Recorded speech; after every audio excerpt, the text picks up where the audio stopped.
네, 함께 기도하시겠습니다. 사랑과 은혜가 충만하신 하나님 아버지, 주님의 은혜 가운데 우리 새생명교회 모든 성도님들이 주님의 이름을 붙잡고 이 자리에 모여 주님의 이름을 찬양하며 예배합니다.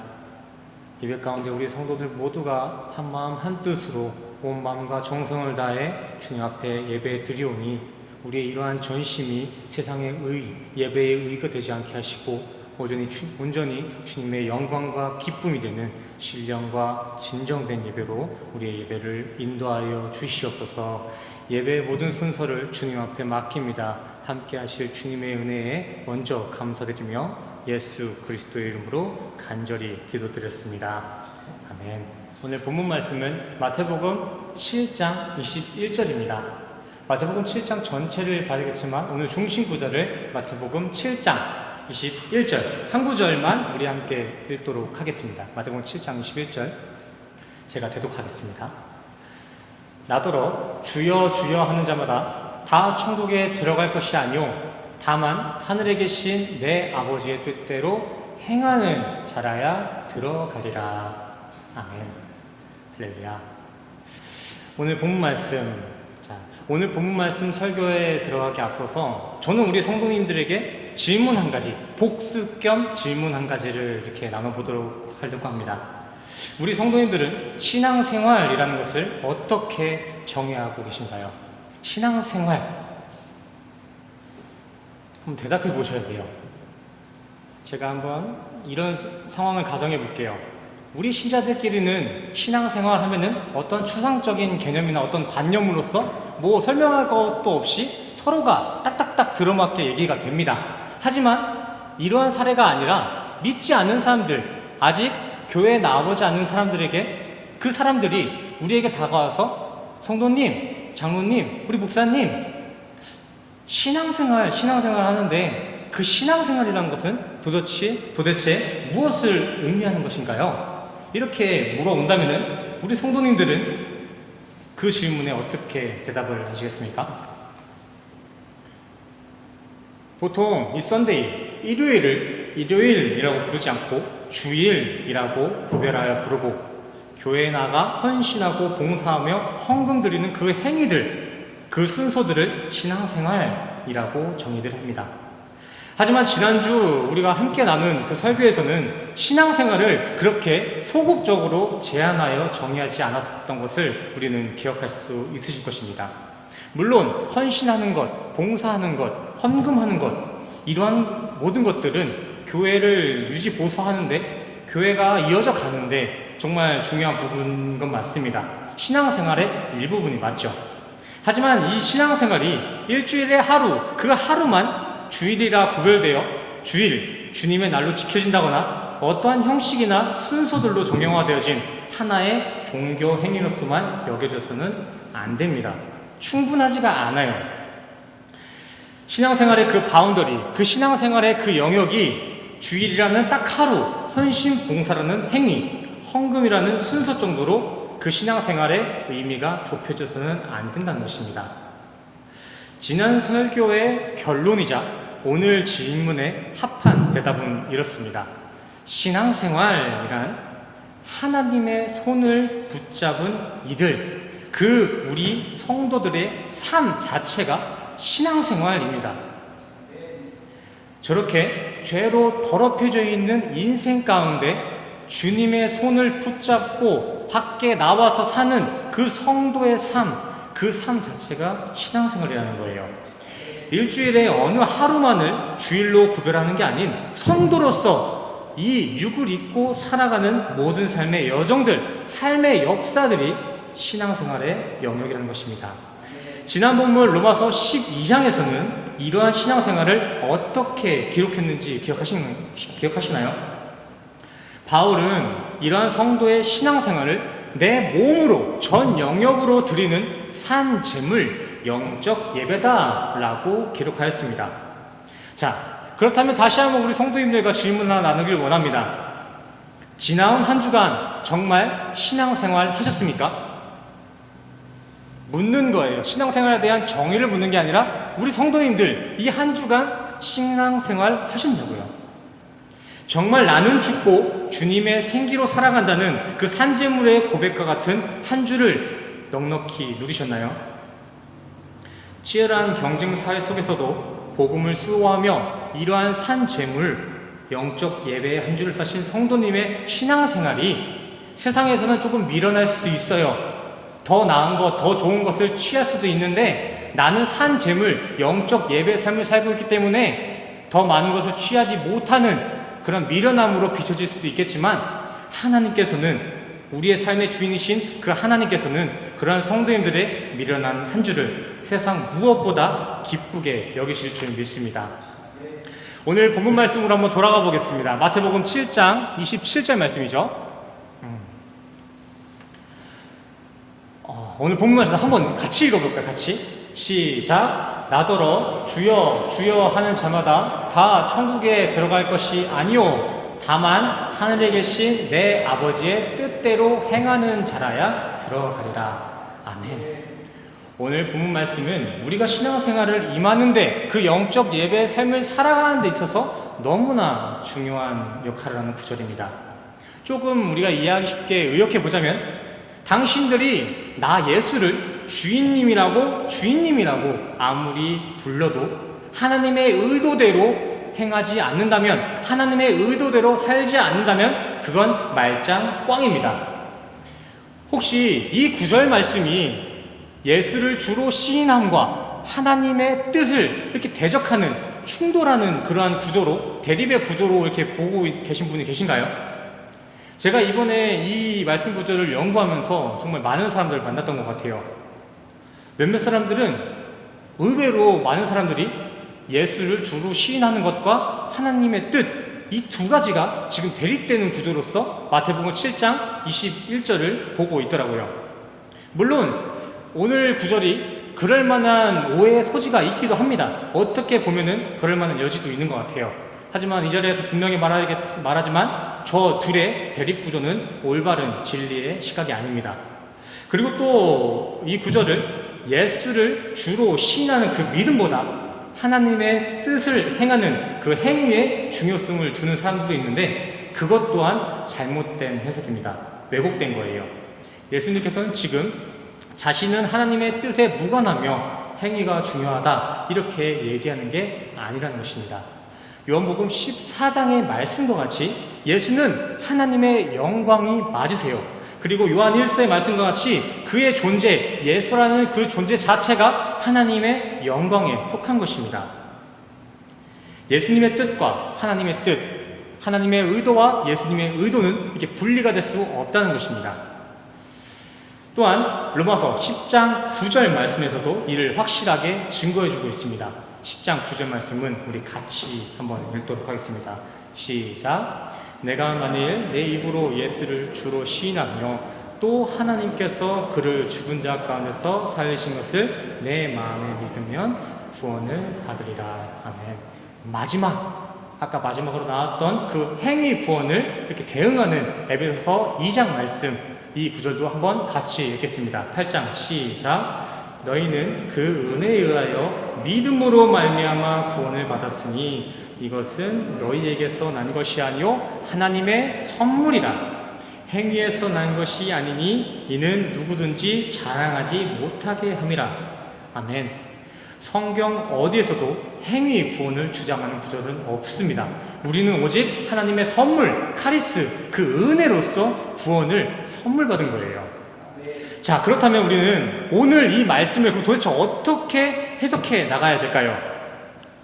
마태복음 7장 21절 이 말씀은 너무나 유명해요. 그리고 모두가 잘 아시다시피 마태복음 7장 이 부분은 예수님이 산에서 하신 그 설교의 자리, 그 산상수훈의 결미 부분이라는 것을 우리 성도님들을 알고 계실 것입니다.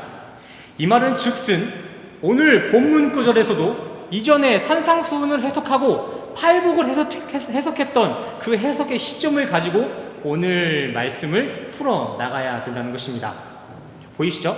여기 이분이 예수님이시고 여기 아래 계신 이분들이 지금 예수님의 설교를 듣기 위해 모이신 그런 제자들의 모습입니다. 그리고 전체적인 배경은 산, 이 배경을 생각하시면 돼요. 오늘 제가 말씀을 전할 때 예수님이 지금 산 위에서 그 아래에 있는 제자들에게 이런 말씀을 하시고 계신 거구나, 이러한 상황을 가정해 두시고 함께 예배에 참여해 주시길 바랍니다.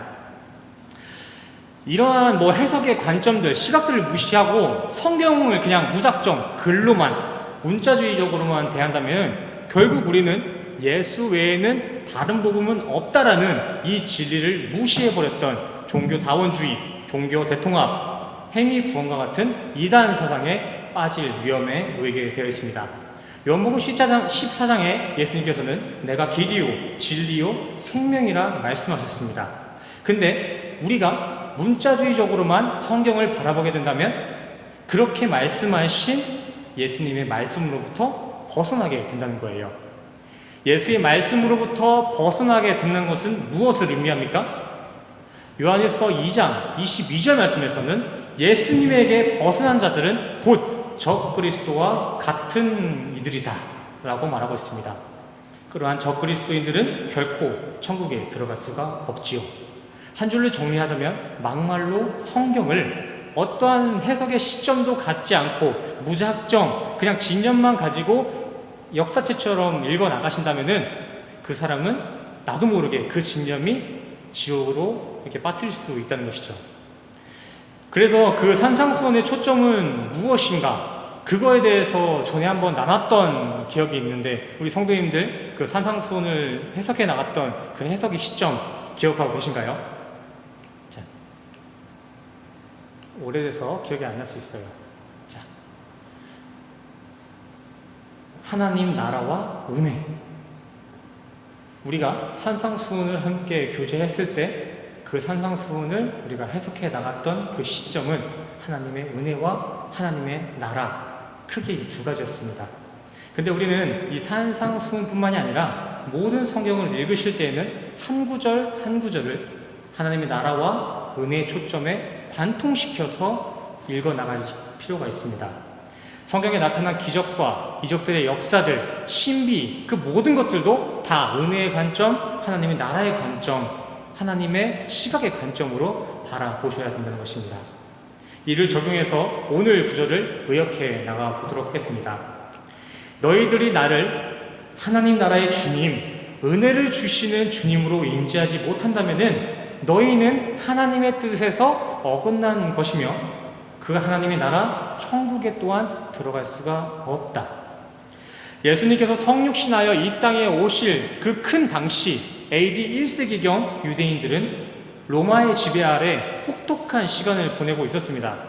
그들이 로마의 지배 아래 있었을 당시에는 종교적 차별, 자신들이 유대인으로 살아가는 데 있어서 그 불편함은 물론이고 기본적인 생활권, 인권마저 존중받지 못하는 시대를 살았어요. 당시 그들이 받았던 탄압들의 그 역사들은 우리가 잘 알고 있는 역사서에서도 잘 나와 있을 만큼 잔혹했습니다. 각자의 신념들, 각자의 종교를 지키기 위해서는 자신의 목숨뿐만이 아니라 내가 책임지고 있는 그 가장들, 그 직업, 그 모든 것까지 다 각오를 해야 될 만큼 혹독한 삶을 살고 있었어요. 이러한 극한 상황 속에서 수년, 수십 년을 살아온 유대인들은 당연히 자신들의 메시아, 자신들의 구원자는 이러한 고난 속에서 벗어나게 해줄 혁명가의 모습으로, 전투에 능한 장군의 모습으로 우리에게 나타날 것이다 라고 소망하게 되었습니다. 너무 힘들게 살다 보니까 우리에게 구원자가 오시기로 한 그 약속을 어떠한 장군이나 혁명가가 나타날 것이라고 이렇게 착각하기 시작했다는 거예요. 그러던 중에 헤롯 대왕이 경계할 만큼 위협스러운 존재, 당시 최고 선지자로 여겨졌던 그 요한이 저분이 진정 주님이시다 라고 인정한 어떤 한 사람이 기적을 일으키면서 이스라엘에 딱 나타나게 됩니다. 그분이 바로 예수님이시죠. 또 구약의 그 예언들을 통해서 예수님이 온 시기와 그가 하고 있는 그 사역들의 그 정황들을 살펴보고 관통시켜 보니까 누가 봐도 그 사람이 예수가 맞는 거예요. 그 메시아, 우리를 구해줄 그 메시아가 예수님이 맞다고 이렇게 확신하게 됐습니다. 그렇게 퍼져나간 메시아 예수 신드롬은 순식간에 많은 이들을 예수님의 설교 자리, 산상수훈의 그 청자의 자리로 인도해냈습니다. 그렇게 사람들은 자신들을 이 고난에서 구해낼 영웅적 메시아가 왔다는 기대를 가지고 예수님의 설교 자리에 저렇게 모였습니다. 저 자리에 모인 사람들 전부 다가 그냥 지금처럼 하나님 나라의 복에 대해서, 하나님 나라의 진짜 하늘의 양식에 대해서 그 진리의 말씀을 듣고자가 아니라, 대부분의 사람들은 저 자리에 나올 때 어떠한 마음을 갖고 있었느냐? 우리가 정말 로마로부터 힘든 시간을 지금 겪고 있는데, 이 시간을 구원해줄, 그 정말 구원해줄 메시지, 우리를 해방시켜줄 수 있는 혁명적인 메시지를 기대하며 이 자리에 나왔을 것이라는 것이죠. 근데 오늘 본문의 예수님께서는 그렇게 자신을 주님, 퀴리오스, 주인님으로 따르겠다고 산 위에 모인 저 제자들, 청중들에게 나 그런 혁명가 아니다, 그렇게 부르지 마. 이 세상을 정복할 장군도 아니야, 그렇게 부르지 마. 또한 나를 세상의 판도를 뒤집을 수 있는 영웅으로서, 전쟁의 우두머리 장군으로서 주여 주여 주인님 암만 해봤자 너희는 구원도 못 받고 천국에 가지도 못한다 라고 폭로를 하신 것입니다. 이와 동시에 예수님께서는 21세기를 살아가는 우리 현대교회, 우리 성도들에게 이렇게 말씀하십니다. 나는 당신들의 건강이나 사업 뒷받이 하려고 이 땅에 왔던 것이 아닙니다. 그건 착각입니다. 당신들이 나를 끝까지 세상의 부유함과 안락함, 윤택함과 같은 부적처럼 나를 여긴다면은 당신들은 아무리 예배 자리에 꼬박꼬박 출석하여서 100번, 1000번 주여 주여 통성기도를 한다 해도 당신들의 소원은 이루어지지 않을 것이며 천국에도 들어가지 못할 것입니다. 각자가 교회를 출석하는 그 목적과 신앙생활의 초점, 신앙생활의 그 궁극적인 목적이 진리의 요술램프 마냥 당신들의 소원 성취 정도에 목적되고 있다면, 그건 하나님의 뜻을 행하는 것이 아니라, 그 23절에도 나와 있지만 그것은 불법을 행하는 것이다. 불법을 행하는 이들아 내게서 떠나가라. 예수님께서는 지금 자신을 진리의 왕으로 모시지 않고 세상에 복이나 빌고 있는, 사상의 소원이나 들어주는 진리의 요술램프로 취급하는 그 성도들에게 너네 그럴 거면은 이 자리에서 떠나가라 명료하게 이야기하고 계신 것입니다. 예수님은 고작 우리의 소원에 비위나 맞춰주시려고 이 땅에 오신 게 아니에요. 그러나 여기에 있어서 우리 성도님들이 더 다른 오해는 하지 않으셨으면 좋겠습니다. 기독교의 예수는 인간들의 인생사에 관여하지 않는구나, 하나님께서는 나의 처절함과 소원을 구하면 안 되겠구나, 이러한 오해는 하지 않았으면 좋겠습니다. 우리 하나님께서는 우리 인간들의 각자의 삶의 여정에서 나타나는 희노애락뿐만이 아니라 우리가 품고 있는 모든 소원들, 바램들을 불꽃과 같은 눈으로 확인하시고 누구보다 우리의 여정의 삶을 응원하는 분이십니다. 다니엘과 새 친구 이야기 아시죠? 다니엘과 새 친구 이야기. 그리고 히브리인들이 애굽으로 탈출했던 출애굽 사건을 우리 성도님들은 기억하고 계실 것입니다. 하나님은 믿는 이들, 우리 성도님들의 삶의 현실, 이 현실을 무시하시지 않습니다. 필요에 따라서는 저렇게 다니엘과 새 친구 그 사건과 같이 불타는 구덩이에까지 따라 들어가셔서 우리의 삶을 눈동자와 같이 지켜주시는 분이시고, 자신의 백성을 살리시기 위해서라면 깊은 홍해 바다도 절반으로 갈라버리시고, 또 때로는 자신의 백성을 살리기 위해서라면은 그 대적하는 이들에게 열 재앙을 퍼 부으실 만큼 우리를 단단하게 지켜주시는 분이 하나님이십니다.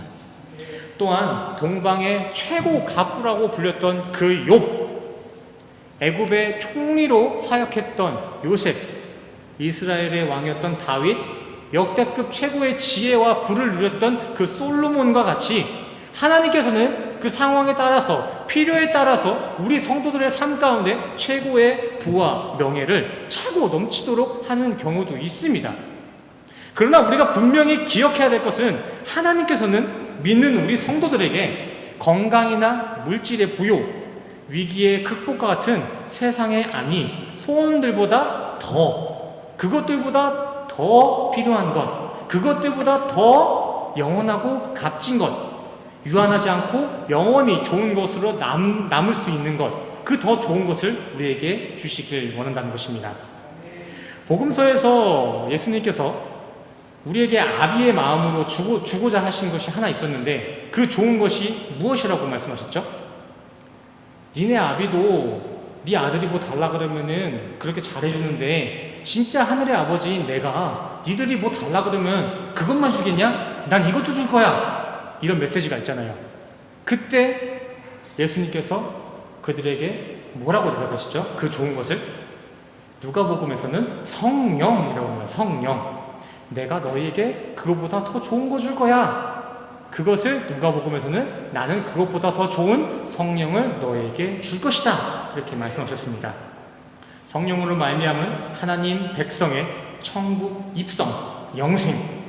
하나님께서는 잠깐 빛을 내다가 사라지는 불장난과 같은 세상의 영광이 아닌 영원토록 밝은 빛을 발광할 영원한 영화로움, 영생의 영광을 우리에게 주시기를 원하고 계십니다. 세상에 잠깐 나타나는 찰나의 편리들, 안위들이 아니라 영원한 안식들, 영원한 기쁨을 우리에게 주길 원하신다고요. 그러다 보니 예수님께서는 자신을 혁명가의 주님, 개혁가의 주님으로 추대하는 그 백성들을 향해 더 차갑게, 냉렬하게 설교하실 수밖에 없었을 것입니다.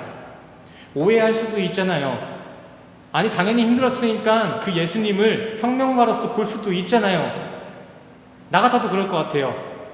당장에 한국이 갖고 있는 그 일제감정기 때 제가 기독교의 신앙을 갖고 있었다면, 하나님 제발 이 그 일제감정기에서 해방시킬 수 있는 그 대통령을 저에게 보내주세요.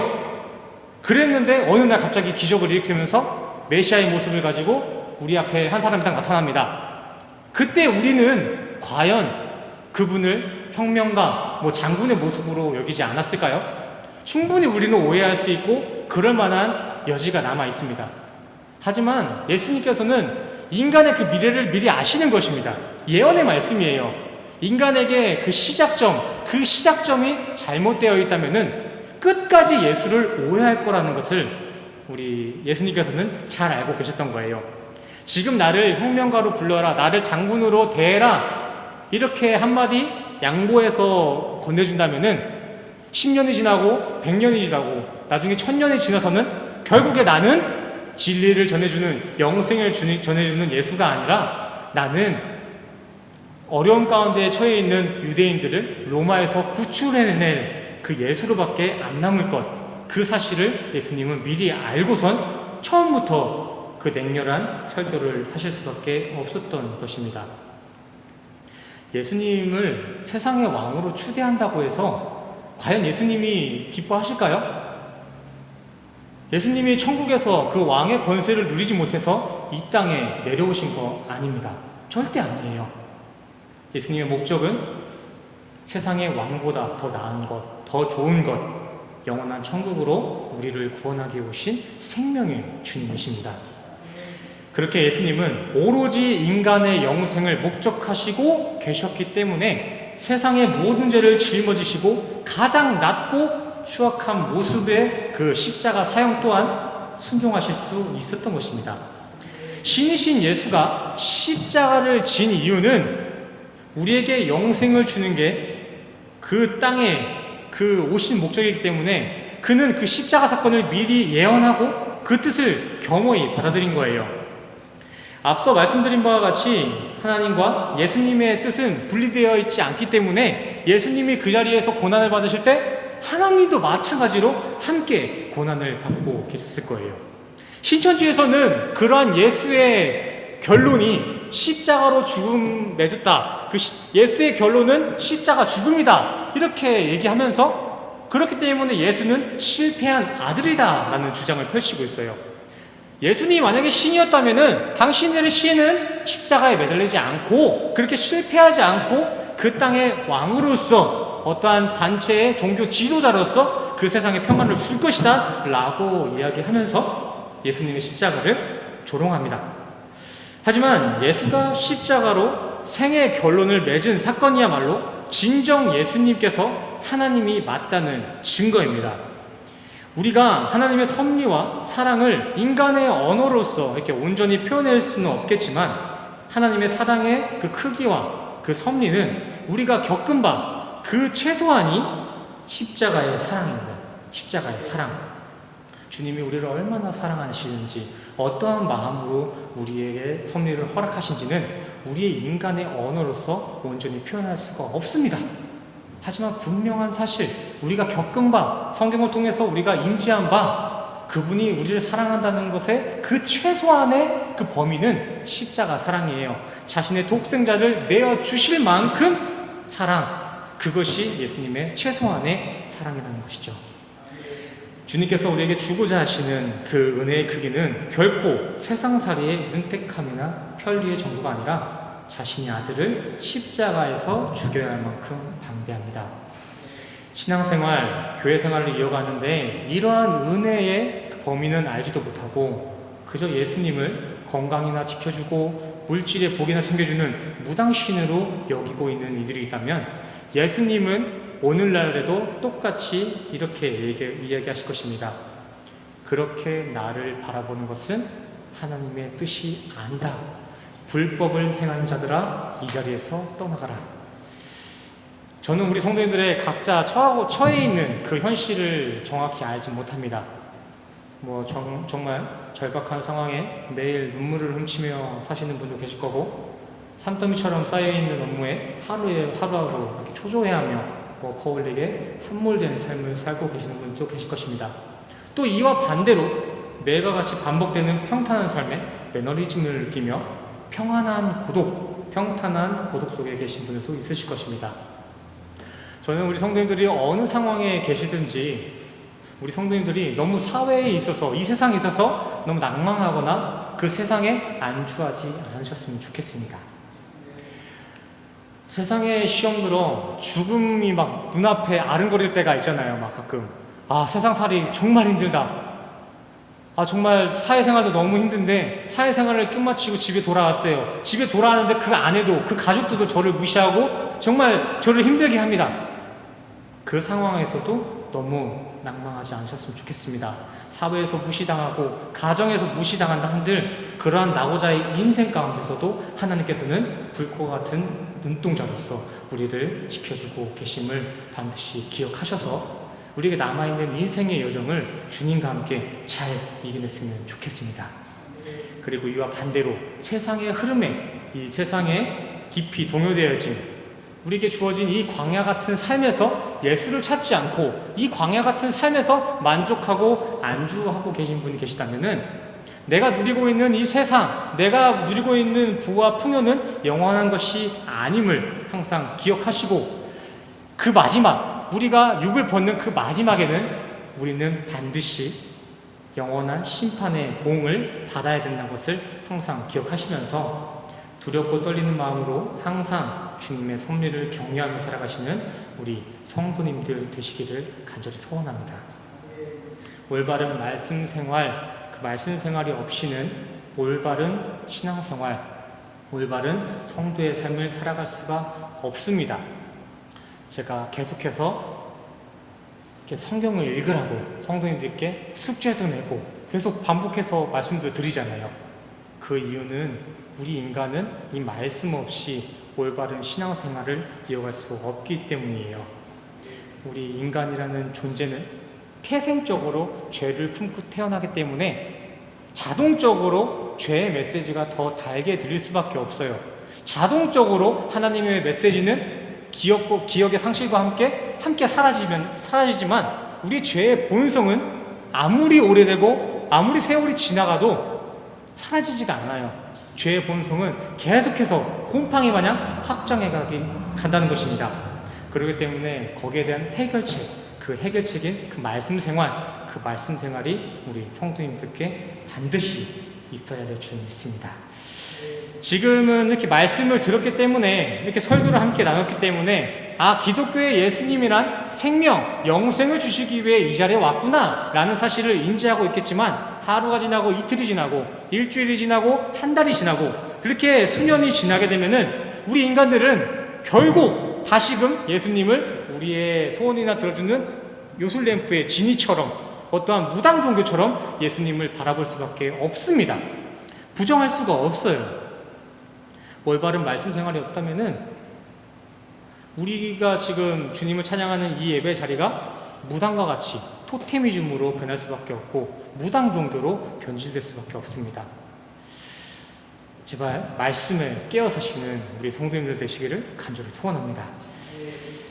기독교의 예수님은 결코 우리의 소원이나 들어주시는 그런 분이 아니십니다. 우리 기독교에는 그런 예수님 계시지 않습니다. 그리고 우리 새생명교회에는 그런 예수님을 주여 하는 사람도 있어서는 안 될 줄 믿습니다. 우리가 이 예배자리에 나와 예수님을 찾을 때는 세상의 복이 아닌 하늘의 구원과 영생만을 구하고 두드려야 될 줄 믿습니다. 오늘 마태복음 6장 33절과 34절 읽으시고 오늘 설교 말씀 마치도록 하겠습니다. 33절부터 제가 읽어나가겠습니다. 그런즉 너희는 먼저 그의 나라와 그의 의를 구하라. 그리하면 이 모든 것을 너희에게 더하시리라. 그러므로 내일 일을 위하여 염려하지 말라. 내일 일은 내일이 염려할 것이요 한날의 괴로움은 그날로 족하니라. 아멘. 우리 신앙인들은 예수님을 통해 오직 영생만을 구하고 오직 구원만을 사모해야 하는 것이 맞습니다. 하지만 우리 인생 가운데 하나님의 나라를 최우선에 두고 하나님의 의, 하나님과의 그 관계 맺음을 가장 먼저 구하는 그러한 인생을 사신다면 남아있는 우리의 삶의 피로들은 우리의 내일, 우리의 인생을 주관하시는 하나님께서 모두 더하여 주실 줄 믿습니다. 우리 성도님들은 이러한 말씀을 우리의 소망에 두셔서 힘든 나날을 살아가는 그 가운데서도 찰나의 기쁨을 구하는 그런 인생이 아니라, 그런 허망한 인생이 아니라 영원한 영광을 소망하며 이 세상을 이겨내시는 우리 모든 새생명교회 성도님 되시기를 간절히 소원합니다. 안녕하십니까? 우리 이 시간 함께 기도하는 시간을 좀 갖기를 원합니다. 정말 나 또한도 이제껏 신앙생활을 하는 그 목적이, 이 교회에 나오는 목적이 세상 안위에 맞춰져 있지는 않았는지, 나의 풍요를 가져다 줄 그 간절함에 예수님의 이름을 남용하지는 않았는지, 이 시간 다 함께 각자의 삶을 한번 고찰해 보시고 앞으로의 남은 그 삶의 여정 가운데서는 주님을 오직 하나님 나라의 주님, 영생을 주시는 주님으로 믿겠습니다 라는 믿음의 결단과 고백을 바치는 기도 시간을 한번 갖도록 하겠습니다. 이 시간 함께 기도하시겠습니다. 우리 믿음해 주시며 우리 손해 주시며 오늘 인생을 주관하시는 하나님 아버지, 이 자리를 빌어서 다시 한번 주님의 세상이 어떠한 주님이시고 지금 우리에게 허락하신 주님입니다. 어떤 은혜로 우리와 함께하고 계시는지를 반드시 분명히 이해하며 가르쳐 주셔서 맞습니다. 우리가 이 욕을 입고 살아가는 이 세상 가운데 살아가는데 부여도 필요하고요, 물질도 너무나 필요하고 건강도 너무나 필요합니다. 하지만 그 가운데서도 우리가 가장 크게 가장 먼저 주님 앞에 구해야 할 것은 하나님의 나라와 하나님과의 관계인 줄 믿사오니 하나님, 다른 것이 그 하나님의 소원과 그 기도에 대체되지 않을 수 있도록 하나님 붙잡아 주시고 인도하여 주시옵소서. 주님과 하나 되기를 힘쓰고 주님의 나라를 사모하는 마음을 가지고 있다면은 주님께서는 그 이상 우리가 필요한 모든 것들을 채워주실 줄 믿습니다. 우리가 힘들어하고 고난 가운데 있는 그 상황들을 구해내실 줄 믿습니다. 하지만 우리가 계속해서 주님 앞에 구해야 할 것은 하나님의 영생이며 구원인 줄 믿사오니 하나님, 흔들림 없는 믿음으로 말씀에 근거한 신앙생활로서 주님 앞에 나갈 수 있도록 하나님 붙잡아 주시고 주님이 인도하여 주시옵소서. 그래서 주님과 함께 하시지 않으면 우리는 아무것도 아닙니다. 우리는 무엇도 할 수 없습니다. 주님 앞에 이렇게 해주시옵소서. 그리고 그런 마음 가운데, 그렇게 공유하신 우리의 마음 가운데 주님의 마음을 심어주셔서 그렇게 살지 않아도, 그렇게 세상에 방법하게 살지 않아도, 초라하게 살지 않아도 주님은 나를 응원하시는구나, 세상 사람들이 다 날 버려도, 세상 사람들이 나를 버려도 주님께서 우리를 칭찬하시고 우리가 맞다고 그렇게 칭찬해 주시는 분이시구나 라는 것을 항상 기억하며 이 어려운 상황 가운데서도, 이 빡빡한 시험 가운데서도 항상 승리되고 기쁨을 나타낼 수 있는 우리 모두 할 수 있도록 도와주시고 인도하여 주시옵소서. 우리가 지금 힘들어하는 부분들, 우리가 지금 어려워하고 있는 부분들, 주님이 더 잘 아시죠? 누구보다 우리의 상황을 잘 아시는 줄 믿습니다. 주님, 우리의 친구가 되어주시고 회복이 되어주시고 주시옵소서. 주님만 주님을 따라가니 주님이 우리의 상황을 해결해 주시고 우리의 회복의 고난을 해결해 주시옵시고 도와주시고 주님 인도하여 주시옵소서.